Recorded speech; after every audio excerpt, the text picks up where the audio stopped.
Hey, whoa, looks like we're back again. Well, Season ending episode. They said that we would never be able to end a season. That's what they said. They said we'd never end a they did season. say that, I agree. And with that, welcome to Moxie Grüvous. Yeah, cheers. Welcome, Moxie Grüvous, one of the awesome SHAGettes. The newest SHAGette. Yeah, for sure. Yeah, oh yeah. Newest SHAG member, generally speaking. Yes. Yeah. Because vinyl was in. Well, it's kind of debatable. The internet's going crazy. This is what happens when you play in an 8-piece band, is that occasionally members come and go. You know, it happens, unfortunately. And I think I would say to date, members have come and gone because of, external factors, right? So, members never go. They become part of the, extended SHAG family. extended SHAG. It's true. Yeah, it's true. It's true. We have never burnt a bridge. I hope not. No, I don't think so. I don't think so. And so I think we have. I mean, if you're a disgruntled band member, then please leave a comment. You too can sit here. You may be entitled to compensation. Trixie, what? Yeah. So, Well, what's on Trixie's mind today in terms of Well, topics? what's on my mind today is, in fact, just that, is like interpersonal band relationships and how to get along in a band, right? Do you want to get right into that before we properly? No. No, but I do want to know why, when Moxie Grüvous was going to join, did that inspire you for that conversation? I don't know. Well, you know what? It's so, to be fair, like when we started out the podcast, we had this kind of general list of topics that we could possibly cover off. And, another way to say it would be bad band breakups was kind of a thought we had. And I was like, hey, we've never done that one. Let's go for that one. I'd like to know why Dash is being very pointed about. For the final episode of season 1. You're on the thinnest ice here. Just what do you think? She's walked right into our trap. Band breakup. Yeah, we're like, sorry, I asked you to tune something down a step. And then up a step, and then down 2 steps, and then up another step. Technically, all the rest of it was chill. Look, It's true. Yeah. found your open string in the end. I figured it out, guys. On keyboard, the move from E major to D major is very straightforward. It sure is. Yeah. Which is why Jimmy had no problem. I did not realize that guitars have different. In any event, welcome, and it's been awesome having you. Yeah. And it's great. You're a great addition to the band. Love having you. Love being in And the band. so, what's some of your background musical history? Piano playing, and Piano lessons. Yeah. And then I was in like choirs. Yeah. Child choirs. Which Yeah. I just And then This was pushed on you, or? no, I asked for this. Oh, good. Yeah, I launched a full-scale campaign to get both of these things, which my mother did not want to pay for or deal with, and then had to all the way through grade 12. I hope she's going to come out to one of our gigs. She's like 83 and lives in Oregon. Well, no. Fair enough. Well, Yeah. then she just has to check Day Drinkin with SHAG Watch the and the videos on YouTube videos. See what all those piano lessons paid for, Mom. Thanks. Yeah. And then we worked together and I met you. And then you invited us to your birthday party. I did. And this is where it all happened. It's because it was a karaoke birthday party. Trixie is always recruiting. I invited Trixie because I knew she could sing. I was like, this birthday party will desperately need some people who will be as enthusiastic as I am. Yeah. Absolutely. But it was great. Thank you for coming. Yeah, for sure. I also remember you were both very sick. We were. Yeah, we were sick. Effort for you to show up to the back room of a bar on Main Street. Yeah, we were over our contagious point at that point, definitely, but I still had no voice. And Guys, being hungover isn't contagious. Oh, fair It's enough. infectious. Yeah, fair enough. But yeah, so that's how you came to be in the band. Is I was like, oh my god, she could sing, and we need another backup singer, yay! Yeah. Yeah, Just like that. yeah, Just like that's that. it. Yeah, That was it. Totally. So, Outstanding. you know, everyone's got to have a hobby, right? So, And before we get into this week's episode, I have a direct inquiry to Moxie Grüvous, which is that there was rumors circulating about your involvement in a multi-year ranking project. How long have you been saving that for? Ever since you said you were going to come on the show. Since Wednesday. Yes. Right. So Yes. let me just set the stage. There was, it's got to be like 6 years ago now. I think more. Wow, maybe even more. Yeah. So a local media personality who likes to rank things. I'll leave the rest for the audience. Decided to rank every single brewery in essentially the southwest of British Columbia. I think it was the Metro Vancouver area. But then all we the Victoria expanded. breweries. Yeah, no, we went to the island that one time. Yep. Yeah. That one time, I mean, you know, I guess so twice, 'cause we did Up Island as well. so these maniacs put together a board of beer rankers for every single craft brewery. I think it was 145, 170 even maybe. After ranking all of the Yeah. breweries, I do not remember how Yeah. many. Yeah.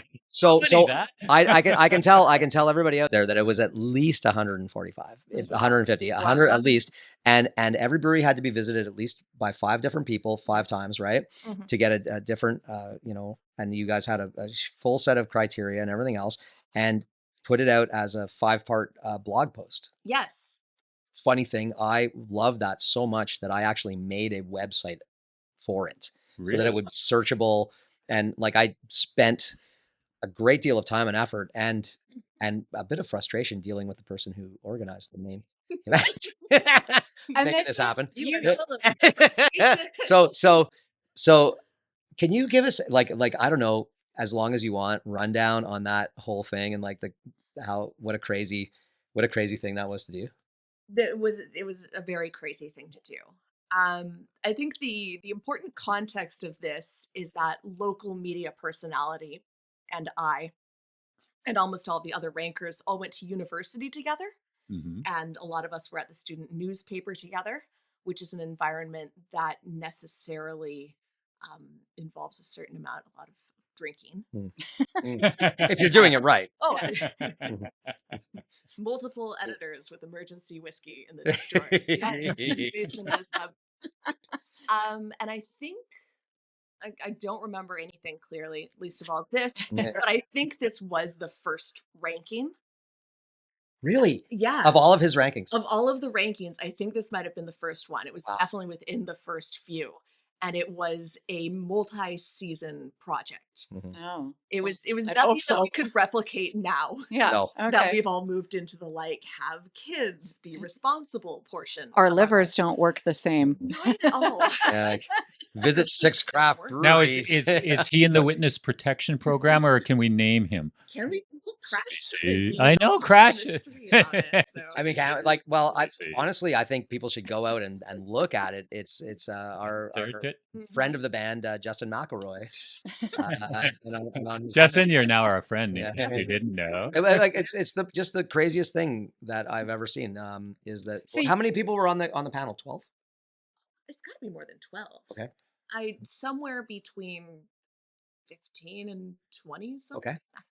Now, was it free beer? No, Or they we didn't know? paid It, for all of this. okay, great. You got to do They it were like not Consumer Report style, supposed to right? know. You can't know. Yeah, for sure. I think at one point, because there was a sort of second round where we had to go back and redo or refresh the rankings, and at that point, notoriety had happened, Yeah. and there were some comments made, and Mm. yeah. So did you make this website before you met Moxie? Yes.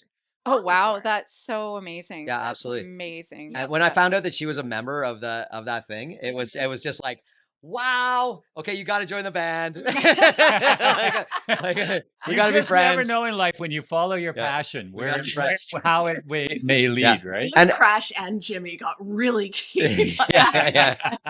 Tobacco too. Tobacco's a big deal. Is your website still up? No, I had to take it down because I was working for a very, very, very large tech company. You might have heard of them before. Yeah. But they gave me free hosting and free everything. Right. And then they fired me. And so I didn't get that anymore. So then I got a friend who was still on the inside to keep hosting it for me. And then frankly, I took it down because I felt like the data was was now like no longer right. Fresh. Relevant? Yeah, maybe not. Out of date. Yeah, the rankings are out of date now. Like, but that said. But so I was gonna ask you, what do you think about you guys? You guys ranked Brass Neck first overall. Yes. Would you? How do you feel about that now? 100%. Like this week, I will stand by that to this day. Really? Yeah. It's a damn fine brewery. And where is this brewery? Brass Neck is on Main, near what, 6th? Yeah, around 6. So so let me ask a couple questions because I have not looked at the rankings. So was there more to the rankings than just the beer? Was it the brewery itself? Yes. Like the environment, like the atmosphere of the brewery factored in a little bit. Right. There was the beer, but it was beer in terms of, I think there was quality. There was also variety. Variety was a big one. Which is how I managed to push Il Sauvage so far up. Thank you. They were like the best sours. Yeah. Still do. I remember going there. Yes, I do too. Still do. They're mad geniuses, by the way. Yelp review too. A tale of two breweries. Yeah, it was a tale of two breweries. We won't name the other one. But don't go there the day after you do a shag gig when you've still got glitter eyeliner and makeup. Yeah, because they won't serve you nicely. Yes, not nice. And it was funny because we did two breweries in that one day, and Il Sauvage was the one we did before, and it was just like a night and day experience. Anyways, it's delicious. Yeah. The whole reason that I discovered Il Sauvage, which is to this day my favorite brewery in all of British Columbia, was because of those rankings. Wow. Yeah. Oh wow. Really? Nicely done. Okay. Nice. Yeah. Wow. Small world. Hey, it's such a small world. You live your long life and not visit 177 craft breweries, or at least be part of the ranking of them. Well, here's what needs to happen next. I'm just going to put it out there. I think that you need to have Justin and the rest of the rankers to this brewery. Yes. As many as we can get. One at a time. We're all on hell. And see if, put it in the rankings. I think it needs to be included in the rankings. Yeah. Let's get Headbanger Brewing in here. How many elder millennials do you want to have to send on this space? Well, can we bring the kids? Yes. Well, sorry, I don't mean to open up your and Poppy Fiasco's home, but we've got a nice backyard. They can run around back there. Yeah. We drink beer out here. Let me tell you, we got a fence. When the hockey playoffs are on, like, there's sometimes 30 people here. Like it's pretty crazy. So anyways, that's what I'm just saying. I think that this brewery needs to make it onto the Headbanger Brewing. Yeah, it's not. It's a damn fine pilsner. Yeah.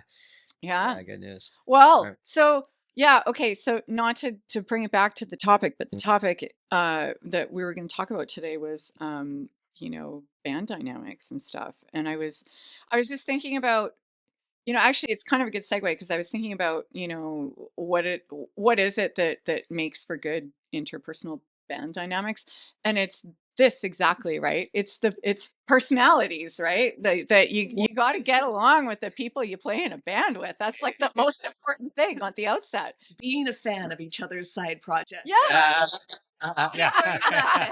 Or at least being a fan of the beer that you bring to rehearsal. Please bring it. Yeah. It happens on occasion, but like this has been. It's been a project in terms of, I think when we started this band, maybe we've talked about this before, but we definitely talked about how the personalities mattered. And when I say that, you could say that again. When I say that, no. How do you think I got this gig? I'm not finished. There's no passengers in this band. How is he as a musician? He has a good personality. It's like a marriage, but with so many more people. Like with so many more people. It's so funny that you say that because I've always said like being in a band is, and I say it just from my own perspective, right? It's like how many people in your band? There's 3 other people in your band. It's like having 3 girlfriends or wives or boyfriends or whatever like that. And not only do you have to get along with all of them, but they all have to get along too, and everybody has to get along, and it's it's an exponentially, increasingly complicated problem. Yeah. But you just want people that are like easygoing to start with. For sure. And, you know, extending on that, it's like you don't know the other external factors also in a person's life. Like, I mean, everything could be going along tickety boo, and then maybe somebody gets sick, or, you know, somebody has their first kid, right? And then all of a sudden, you know, especially if you're in an original band and you're on the road, and, you know, and all of a sudden somebody's like, well, I'm going to have a family. Yeah. Unless you're already married, don't sleep with your bandmates. That's just the one actual piece of advice I'm going to offer. If you don't learn anything else from this episode. Yeah. I was channeling Stevie Nicks here a little bit. And it's not cliche. I think it's expected. For people watching at home, Trixie looks exactly like Stevie like Nicks. one of the main singers from Fleetwood Mac. Right? Well, maybe a little bit. Maybe like she ran into like Joan Jett or something. Maybe a little bit more eyeliner. Stevie Nicks bought a gallon of black Rit dye. Yeah, exactly. Yeah. But you've got the bracelets. I have the bracelets, which I thought was going to probably drive Miles crazy on the audio. He's nodding. Yeah, Good, exactly. good. I'll try to keep them still here. But so I'm going to tell you a little bit about Fleetwood Mac, because you basically need like either a Venn diagram, or like the circles that kind of meet in the middle, or maybe like a murder board to kind of connect all the people. It's pretty crazy. So Fleetwood Mac. So they formed in London in 1967 by the singer and guitar player Peter Green. And of course, he named the band by combining the surnames of the drummer Mick Fleetwood with his, like, he's also like Neil Peart, right? He's got, you know, what did you say? Where's my 57th timpani? Yeah. And I can't go on stage with my 57th timpani. Yeah, exactly. So Mick Fleetwood, the drummer, and then the only constant member actually of the band throughout its history being the bassist John McVie, who's a Mick, not a Mac, but I guess it sounded cooler, Fleetwood Mac instead of Fleetwood Mick. In 1968, they add a third guitarist, because doesn't every band need 3 guitar players? Oh, I know. It's Iron Maiden did that, by the way. Did they? Yes. Yeah. I guess that would make me the 4th guitarist in the band then at times, with my one song I'm starting to learn to play. So they add this guy, Kirwan is his last name, but alcoholism gets the better of him, and after a super explosive fight backstage, which led to him smashing his Les Paul guitar, he refuses to perform, and Mick Fleetwood fires him. Like, to be fair, if I was the 4th guitar player, I'd probably be an alcoholic too. Yeah, true. Yeah. So enter Bob Weston to replace Kirwan. But he's fired a year later for having an affair with Mick Fleetwood's wife. Gosh darn it. He's just trying to be part of the band. Affair number one. Yeah. And he's married to Jenny Boyd, who, Dave, do you know who Jenny Boyd is the sister of? Patty Boyd, George Harrison's wife. Or Eric Clapton's wife. Depending on where you are in the time. Yeah, exactly. Yeah. You know, best friends. It's good to share. She's the younger sister of Patty Boyd, who was then wife of George Harrison. Yes, exactly. So he gets fired. 1970 comes along. Peter Green quits after having a bad acid trip. Well, he sort of went off the rails. Yeah, well, he was the original guy. And so I always thought Fleetwood Mac was just that lineup that we all think. Oh, no. Bob Welsh. I'm getting there. I'm getting there. Well, and Peter Green is like this. He's this idolized guitar player guy amongst guitar players. Yeah. Okay. Well, this is what I have learned. They were an awesome blues outfit. Yeah. Initially. Exactly. That's when Lindsey Buckingham and Stevie Nicks joined that they kind of shifted into pop quite well. I'll say. Rumors has it. So rumors has it. So McVie's wife, as we all know, Christine McVie. We're getting involved with here. She steps up right away after Peter Green quits, and she, because she's actually was a session musician on some of their previous albums, so she joins. 1971, Spencer, one of the other guitar players, leaves the band. Amazing story. They sell out the Whiskey A Go Go. Like, who wouldn't want to sell out the Whiskey A Go Go? I mean, it's not that big. But it's iconic, though, right? Yeah, sure, but it's like 250 people. So Poo poo. Like saying sold out the Whiskey a Go-Go is not a big flex. Okay, but still, I just really want to have my sticker somewhere at the Whiskey a Go-Go. Me too. Out there. That would be great. It's a great, Shag the Go-Go. amazing place. But just before the show, Spencer leaves to go get a magazine, never comes back. They have to cancel the show. And he left and joined a Christian cult known as the Family, formerly known as the Church of God, not the Manson. That's amazing. Not That's the amazing. Oh, the Family. I saw them when I was living in Tokyo. They later got busted for some like bad stuff. shit, like stealing guitar players. Yeah. Yeah, sure. Be illegal. That too. Like that should at least be a misdemeanor. Yeah. Seriously. Okay. But yeah, no, he just was like, hey, I'm gonna go get a magazine, and then he just like never came back for the gig. It's like the only like pack of smokes, you know. I know. I'm surprised he didn't say pack of smokes. Yeah. So Bob Welch was hired as his replacement. But then what happened to Bob Welch? Something happened to Bob Welch. I can do the great. He did go solo. Something Ebony Eyes, happened with him. Great album with it. Ooh, Ebony Eyes. But so okay, but this is the crazy thing. So before Nicks and Buckingham came on, they had already had like Lindsey 9 albums out. Like Yeah. so this is what I didn't know, right? Like I honestly didn't know this, that they had like a bazillion albums. Oh, so they Do you know how they met? What? Lindsey Buckingham and Stevie Stevie Nicks? Nicks with Mick Fleetwood?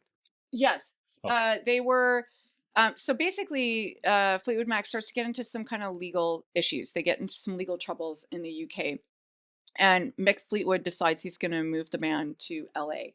And they're on this hiatus in like 1974, basically, is what it is. And he's in a studio, and I think he's actually listening to an album that Buckingham and Nicks had put out, and it was kind of a folk rocky, whatever. And I think Lindsey Buckingham actually walked into the studio while Mick Fleetwood was listening to it, and the just hit. that's how they actually got to meet each other. And then in any event, it went from there. And he said, so Mick Fleetwood asks Lindsey Buckingham to join the band, and he says, well, fine, but you got to take my girlfriend too. So they do some informal meeting at a Mexican restaurant somewhere, and it essentially was up to Christine McVie to give the final veto as to whether or not What a moment in be allowed, time. because she was like, I don't know about having another girl in the band. The Gillette turning point. 1970s band logic, though. Like, it really just is. have to get along. Yeah. Yeah. So, and at this point, another little interesting fact, right at this point, they fire their manager and decide to be a self-managed band, which was like entirely unheard of for a huge rock band. So they're fully self-managed. And this is before rumors, by the way. Eh? This is before rumors. And So like, whoa, Yeah. losing that manager gig, that was a big loss. that hurt, yeah. That hurt. Anyways, This is- at some point, Bob Welch is gone, and we now have Lindsey Buckingham and Stevie Nicks on the band. And in 1975, they release their album Fleetwood Mac, which, funny story, is actually the second album titled Fleetwood Mac. Who did the first album? That was with Peter Green. So it's Fleetwood Mac did. Yeah, Fleetwood. Yeah, it's referred to as the Peter Green Fleetwood Mac album. This one's eye-rollingly referred to as the White Album. You know what's hilarious? You're talking like an old school Fleetwood Mac fan. You're like, what's your favorite record? They're like, Fleetwood Mac. You're like, you. Which one? That album sucked. Fleetwood Mac's the best. Yeah, Fleetwood Mac. Not Fleetwood Mac. So it's like their 10th album. Like this is like their 10th album, right? By the time this famous lineup comes along, right? And that one's got like Monday Morning on it. I can never say it. Rhiannon, which is kind of her character, right? Yeah, like Rhiannon. That's her character. Stevie Nicks is kind of taking Landslide, Over My Head. Oh man, those are good songs. Yeah, and so they do that. It's a big hit. They tour it. It's so now they need another album, and this is when things are starting to get very stressful. Right. So let's all sleep with each other. Yeah. And then write an album. So they go into the studio and they do Rumors. And this is the one that's got Secondhand News on it. It's got Dreams on it. It's one of the biggest records ever made. Don't Stop. At the time, it was the biggest. Yeah, record ever made. absolutely. Yeah. If you moved into the suburbs anywhere in North America, they slipped it under your door. Yeah. Yeah. Like before you moved in. Before YouTube ever thought of that. Yeah. Before we move on, Yeah. I need to air a controversial opinion. Sure.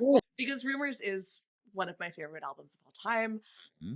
It is a no skips album, except for Oh. a song I refuse to listen to, which is Don't Stop.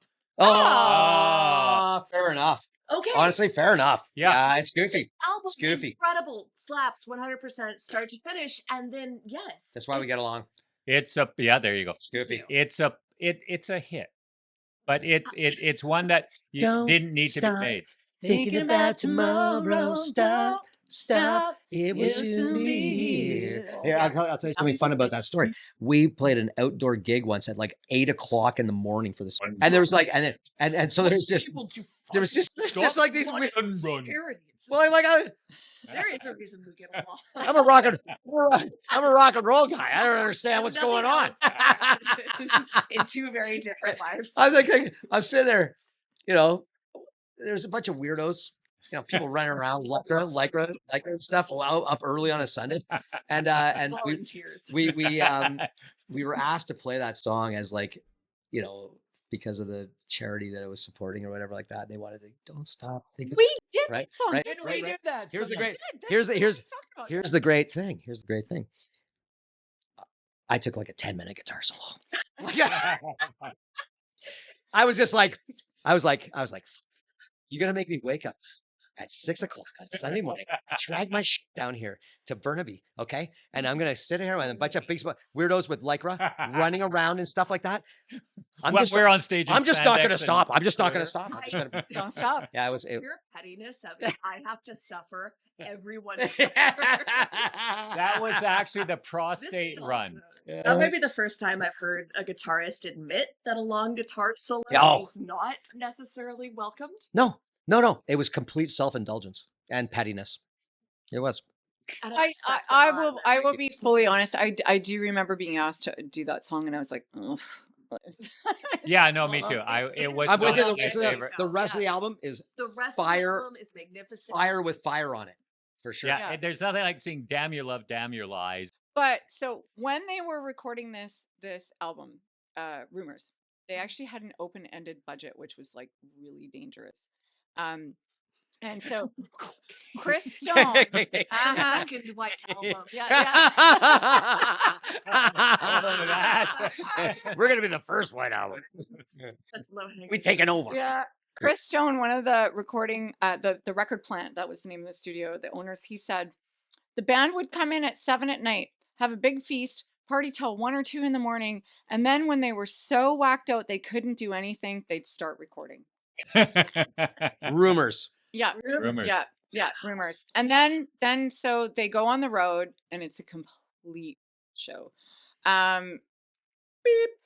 Nicks fights with Buckingham after he mocks her on stage, and her habit becomes like outrageous and really super difficult. It's over the top. Doctors discover a dime-sized hole in her nasal cartilage from her putting aspirin in dissolved water and sucking it up her nose to treat headaches, right? Because just constant hangover. So Mick Fleetwood during this time, he's on the outs with his wife, but then they reconcile, and they actually get remarried. Oh goodness gracious! At Burning Man. I'm not doing this very well. But later that year, Fleetwood and Nicks start to have an affair. This is where you start to the diagram, right? And a Rolling Stones cover shoot the prior to that, which was done by Annie Leibovitz. It's I don't know if you guys know this picture. It's a really famous picture of them all in bed together. The whole band is all in bed together. And it was the 70s, so there's a lot of hair. Steve Nicks and Fleetwood are cuddling together in this picture, and Stevie Nicks later said that was the thing that planted the seed for me and Nick.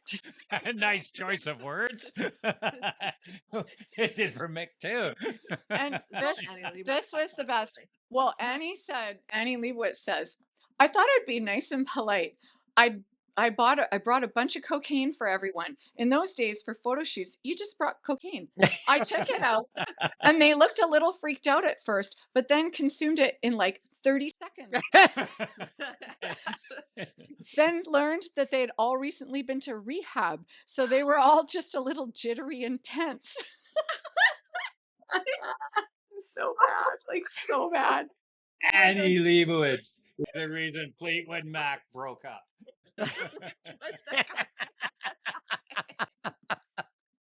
Somewhere in all of this, Christy McVie and John McVie are not doing so well again, and she starts sleeping with the lighting director on tour. Grant Curry, I think his name was. And then Alleged. And I'm sorry if I'm allegedly, please. She writes "You Make Lovin' Fun." Yes, about that guy. Yes, and then cover her tracks. She tells the lighting director guy. Yeah. Well, she tells Grant her husband, Curry. It's about the dog. And This it's like, is a song but about every Bucky's tour, dog. it's like, Christine, that how part I come you didn't have know. a follow spot and none of the rest of us do on stage? To quote Rick James, cocaine's a hell of a drug. Oh They've my gotta God. follow her to the piano. Wow. It's So good. important. She'd be illuminated for that. And then let's see now what happens. Wait, okay, so we have Stevie Nicks and Buckingham have basically broken up, and she's now having an affair with Mick Fleetwood, and now Christy McVie and John McVie have broken up, and she's now having an affair with the lighting director. Oh, and then stop sleeping with each other or whatever they're doing. Mick Fleetwood starts to see her very best friend, Sarah, I don't know how to say her last name, Recor, it's Recor. And she said of this, I lost Mick, which honestly wasn't that big of a deal because that was a rocky relationship. But losing my friend Sarah, that was a huge blow. Sarah was banished from the studio by the rest of the band. No one was speaking, and I wouldn't even look directly at Mick. That went on for months, and it was great fodder for writing. Wow. They should have called the next album YOLO. So did John McVie never get anything out of any of this? I didn't read that he ever had any, maybe, Bassist. I don't know. Bassist. Yeah. Bassist. Yeah.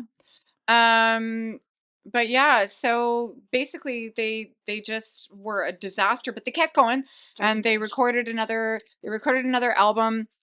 But on this tour, this is the one I think you were thinking about. It was Tusk. They recorded this album Tusk. Disappointment. Tusk. What are some songs on Tusk? Do you know Sure it was. off the top of your head by chance? Because I didn't look, but I'm sure. You're allowed to just make up shit on the show. I don't. I do it all the time. Somewhere Justin McElroy is just going to be like, you don't even know what's on Tusk. I just remember the a last marching episode band coming onto stage going, Lindsay, what are you doing? And it was like, yeah, no, it was just too much over the top. I just want to say the last episode that we recorded, I said that there was a thrash metal version of Cheeseburger in Paradise. There's not. And I mean, I just got away with it. Yeah. They may catch it in post-production. You never know. Oh, in real life, like that's actually more surprising. I feel like there is. It just hasn't been recorded yet. Yeah. Like somewhere in suburban Arizona. Wacko Tonehammer, we're calling you. Is there a Tusk tribute band? We're going to tour Tusk. That's our game. Why don't we do any Fleetwood Mac in this band? I can see like someday somebody's going to do like a review on all of our episodes. They're going to be like, episode 10 was a disaster. They're all drunk. Well, yeah. Well, I like to call that in honor of our major subject matter, But okay. So, but on that note, you're asking why we don't do a Fleetwood Mac song, and in fact, there actually is one on our songs consideration voting list. And so going back to this, like good band dynamics and such. This is one of the things that I think it's really important that, everyone have a voice, whether you're an original band or a cover band. I think when it comes to being in a cover band, might be somewhat trickier in that whole song selection direction thing, because an original band, there's a lot of contribution kind of maybe from members, maybe not. But in a cover band, the possibilities are infinite, right? And there's so many. So what we do as a band, and I think it's great, and I think you got to keep communication open. So we have a, great Google Docs that just has everything on it, from your rehearsal schedules to set lists to, it's even got accounting on it. But it also has an opportunity for everybody to put song choices in, and it has a voting system. And if it turns red, boom, it's off the list. That's it's got to go. It's got to go. Veto. Yeah. And you get one veto, it's gone. Yeah. If it's blue, it means that it's met the threshold of a possibility. Yeah. I think basically it means that it I don't want to get too nerdy here or anything like that, but what I basically do is I take the average, and then I take a standard deviation above that. And then you add on the mean. And I say if it's above that standard deviation, then it's then it's a keeper. Yeah. So it depends. So if we get a band member, we get a new band member that's just just noping on everything, then the mean goes down. Right. And maybe this standard deviation increases, and but anyway, it's dynamic. It's what I'm trying to say. It's dynamic, and also it's a little bit of black magic. Yeah. Well, I think But a one is a veto. It's a veto. I'm not playing that song. Like, for example, if somebody were to put, I don't know, just pick a song randomly, Sweet Home Alabama. Don't stop. Yeah. The automatic one. Well, and the thing is, nobody would know that they put Sweet Home Alabama, because not only would I vote one, I would actually delete that row. Wow. Yeah. I would. Mr. Auto Delete. Yeah. Actually, I had to have a chat with our 10-year-old about that the other day. Oh, yeah? Yeah, he was out in the garage. He was learning to snowboard with his dad, a wholesome activity. And they came back in at the end of the day, and Sweet Home Alabama had clearly been on the radio, because they both got it stuck in their heads and they're singing it all over the place. And I'm like, this is a great teachable moment. Yes, it is. It really is. It is an fine time to discuss. Yeah. Thinking about the content of the media we're consuming. It's amazing how, as kids, you listen to a song and you sing along and you don't think about the content of the lyrics at all. Kid, right? The 44-year-old man I'm in a relationship. Yeah. Who to his credit is a snowboarder. Who to his credit is a snowboarder. Among others. God. Well, speaking of relationships, Nicks and Buckingham, 1980. So yeah, they're touring, I think Tusk it is. And they're doing a show in New Zealand. And Buckingham literally tries to trip Stevie Nicks on stage, and he throws his guitar at her. What? Disrespectful. Yeah. And churlish. What? Yeah. That is...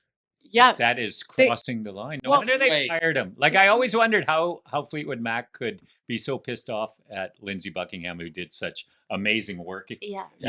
Like, I'm sitting here trying to think of what somebody would have to do to me for me to do that to them. Oh. But you're not, are you American? Yeah. You really? Really? Like, you're like a citizen America. Yes. Yeah. Yeah. We used to always forget about me because I totally. Yeah. We used to also have Mike, our bass player, before. Yeah. Mike was American. Mike is American. There are dozens of us. Yeah. They're everywhere. Do you have like dual citizenship or something like that? Or No, I just did my citizenship test. Nice. Yes. I'm waiting for them. The last thing they have to do is they have to give me my ceremony. Oh my God. I'll go. We should go. I'm waiting. Let's go. Let's go to the ceremony. Can we all dress up? Can we go to the ceremony? Well, I don't. Or is that embarrassing? Ceremony. Why? Kristen, we're gonna have a. Graham is so enthused about this. He wants to have a whole party. Yeah. For when I'm a citizen, and then it was really cute. So you're gonna become a Canadian citizen? I'm gonna become a Canadian. Whoa! Right on. Well, you couldn't join a better country. I know. I'll tell you right now. Been here for about 20 years. Sweet.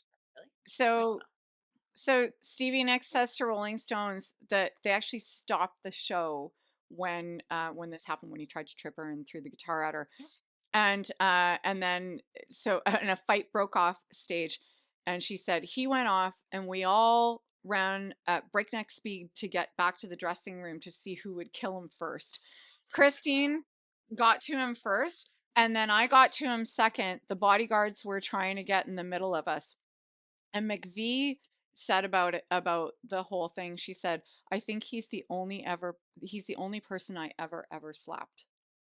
Wow. Like, because of that whole incident. Honestly, that's unforgivable. Yeah, it really is. It's like, it probably, I would bet, fueled. Sure. Oh, so Cocaine much. is Yep. like the worst drug in the world. Honestly, kids, That's don't do cocaine. Yeah, don't do coke. don't do any drugs. But of all the drugs you shouldn't do, cocaine is the one you Yeah. most should not do. Yeah. As Robin Williams once said, cocaine is God's way of telling you you make too much money. I think that was a stand-up comedy routine he did in maybe 1981 in San Francisco, I think, was where Jeez. that one came from. Wow. As I said, Trixie is nothing if not thorough. There's a particular Robin Williams stand-up San Francisco routine I have watched more times in my life than probably any other movie, and I'm pretty sure it's from that one.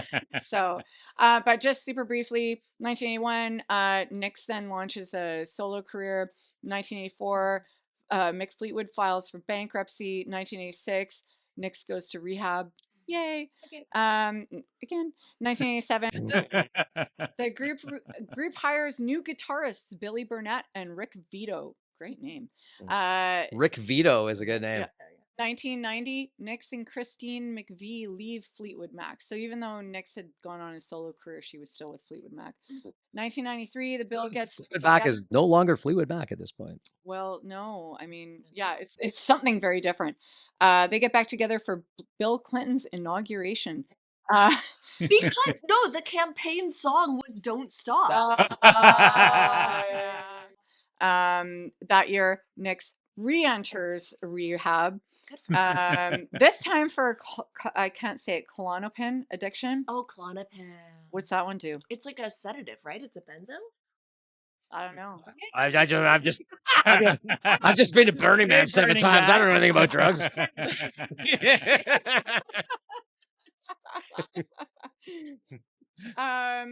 Let's assume yes.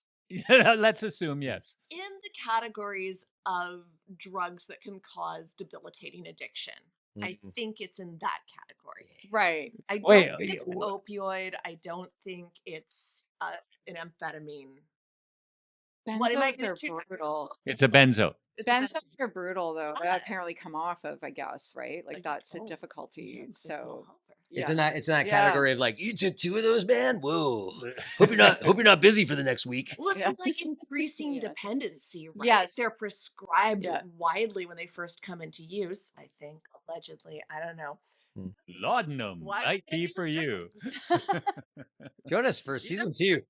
Join us for season 2, episode 1, where we talk about drugs. If you can't have property, why not? Yeah, well, minute of it.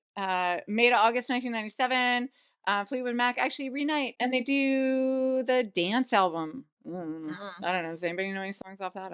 Didn't they reunite with Crowded House? Was it Crowded House, like the lead singer, when Lindsey Buckingham wasn't with them? That would make a ton of sense, but I'm not sure. I feel like we're into the range now of music that sucks. Unless First this metalhead minute from Krash Radley. Okay, but wait, there's more, and I swear to God, I'm almost done. But wait. In 2018, Buckingham leaves Fleetwood Mac for the second time. And in October of 2018, he sues Fleetwood Mac, and he claimed against his former bandmates breach of fiduciary duty, breach of oral contract, and intentional interference with prospective economic.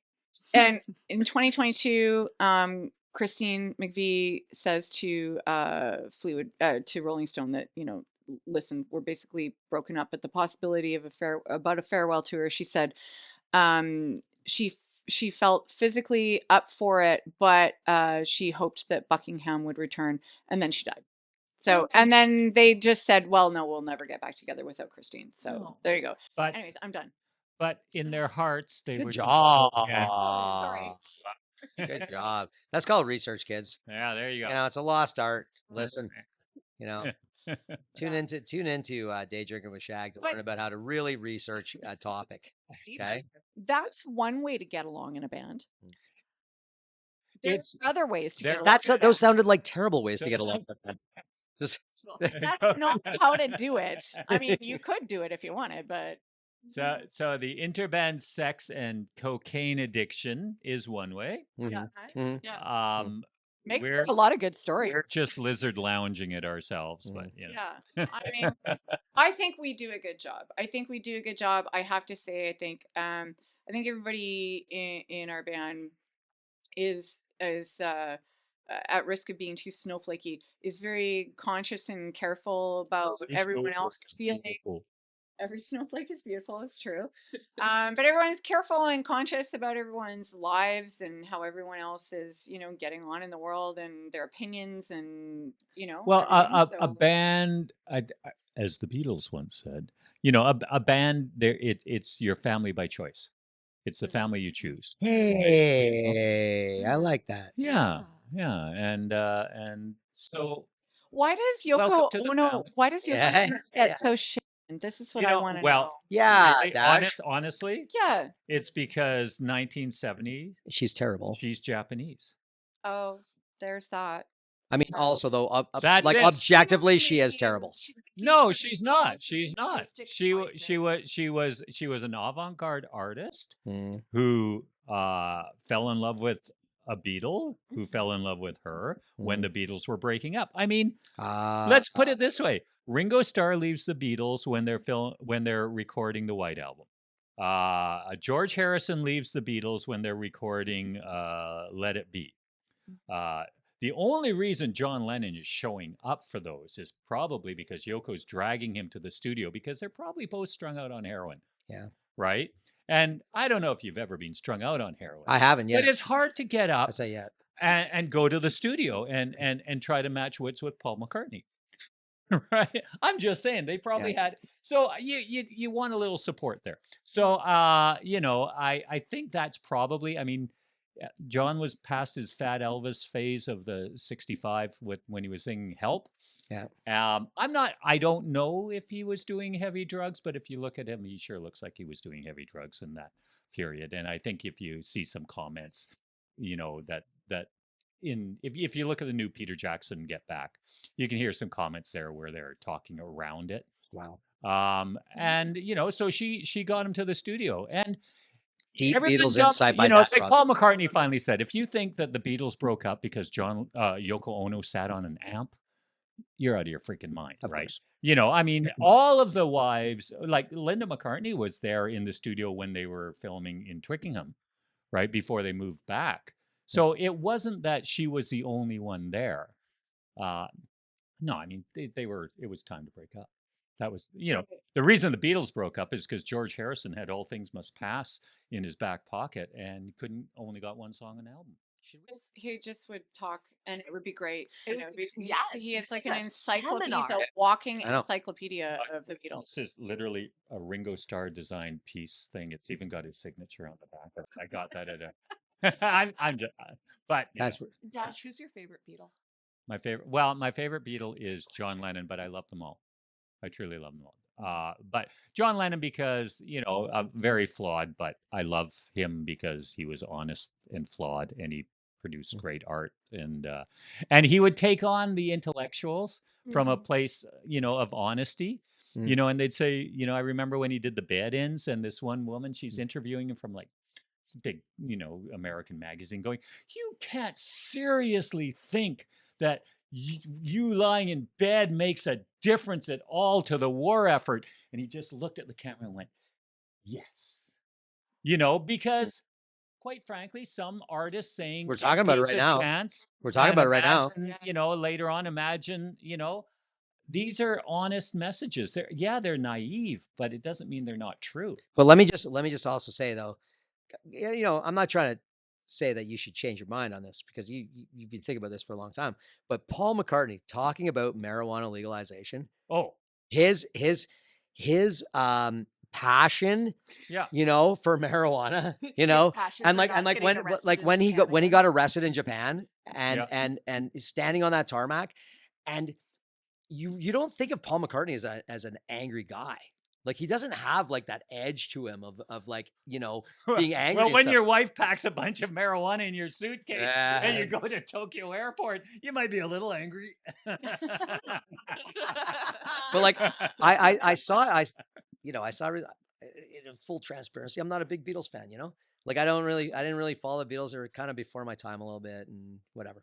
But Paul McCartney just laying into these reporters on the tarmac going like, what do you think this would means to like the people of America and like, you know, and your fans and like the what kind of example are you setting? And he was so exercised about it and saying like, how dare you tell me that I can't smoke weed? And how battling the press on that since like 68. There's a very famous interview. It's still black and white, I think, where the press is going at him saying, how dare you say that you smoke marijuana? And this is in the 60s, right? And he's going, wait, you're not it's even not black. My fault. You asked me the question. You're the press. It's your responsibility. If you ask me the question, I'm just going to be honest. Yeah. So don't get on me for being honest when you know what my answer is going to be. How dare you answer my question? Yeah, if you don't want that to go out there, it's on you, not me, Mr. Media. Yeah. So yeah, it's been a lifelong battle for him, and good to him. Yeah. We can now, you know, not be criminals. We did like none of us smoke marijuana, but we know people that do. We know people that do. If we know people that do. In that alternate universe where we might. Yeah. It'd be nice not to be a criminal. Love the Beatles. Like I grew up, like you say they're before your time, but we're the exact same age. And actually, I'm older than you. Are you? I am. Oh yeah. Okay. Well, and I grew up like literally just like listening to Abbey Road was like my favorite as a 6-year-old. I was like listening to it back and forth like over and over and over again constantly. So and I'll say this. 2 years ago, 2024, I was at Burning Man. I was at a Beatles party. Okay. And they were just playing Beatles music and it was so fun. We were just at this like fun little camp in the middle of nowhere, you know, in Burning Man. And I'm singing along with all the songs and there's this guy standing there. He's singing along with all the songs too. He was an older guy and he had a great costume on. And I said, man, these Beatle guys, they're like pretty awesome, right? He goes, I know, it's really awesome. I go like, are you a huge Beatle? Like, are you a Beatles guy? He goes, not really. And I was like, me neither. Right. But we knew all the songs. We knew all the songs. That's the thing. We knew every word from every song. And yet we're sitting here going, yeah, I'm not a big Beatles guy. And we're like, maybe we are big Beatles guys. Maybe we actually are big Beatles guys. Yeah. You know? Many other places where you can have that level of familiarity without being a fan. So, and the funny thing is that when you ask that, the very next question the guy asked me, he goes, who do you like better from that time? And I was like, I said, I like the Rolling Stones. And he goes, me too. So my answer would be the Rolling Stones.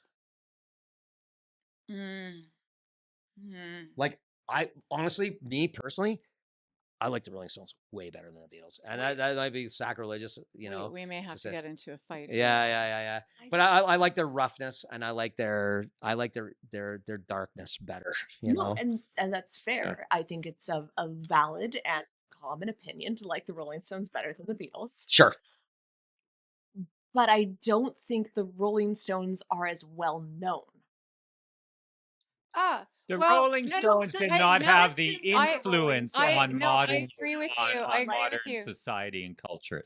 I think globally, I think if you were to actually take a full global picture of who is more well known, like if you could just walk into a small village in Bangladesh somewhere, are they going to know the Rolling Stones or the Beatles? They might know the name the Rolling Stones. Are they going to be able to identify more than one song? Yeah. Are they going to be able to sing those songs and know the lyrics? There's going to be an old lady walking around that village with a giant thing on her head, like carrying it back to the village with a big tongue, with a big Rolling Stones tongue. I guarantee it. Yeah. She'd know all the lyrics. She might know "Here Comes the Sun." Yeah, she'll be singing "Star." Yeah, exactly. So, but you know, hey, just as a quick final note, we'll do the Beatles versus the Stones. Yeah, we'll do the Beatles. Well, you know, and we also in the same podcast might be able to do I don't know, Mariah Carey versus Celine Dion. Okay, anyways, it's not, but can I throw Michael Bublé into the mix? I bring it up for a reason because I kind of already know your position on this. But But our couple episodes ago, we talked about some new inductees into the Hall of Fame, and it was a quiz show format, and it was like, I think Mariah Carey is being inducted or she's a nominee to be inducted in. And before we answered the question, I think you said, well, she's in the Christmas. Yeah, the Christmas Hall of Music. Yeah. Christmas Hall of Fame. Which is a way better Hall of Fame.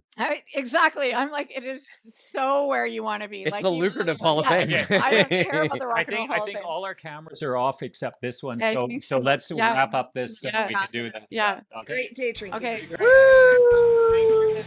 Woo! We've run out of juice. This is the run out of juice episode. The season's over. It's the end of the season. Actually, it doesn't. Day drinkin'. Day drinkin'. Day drinkin' with Shag the Best.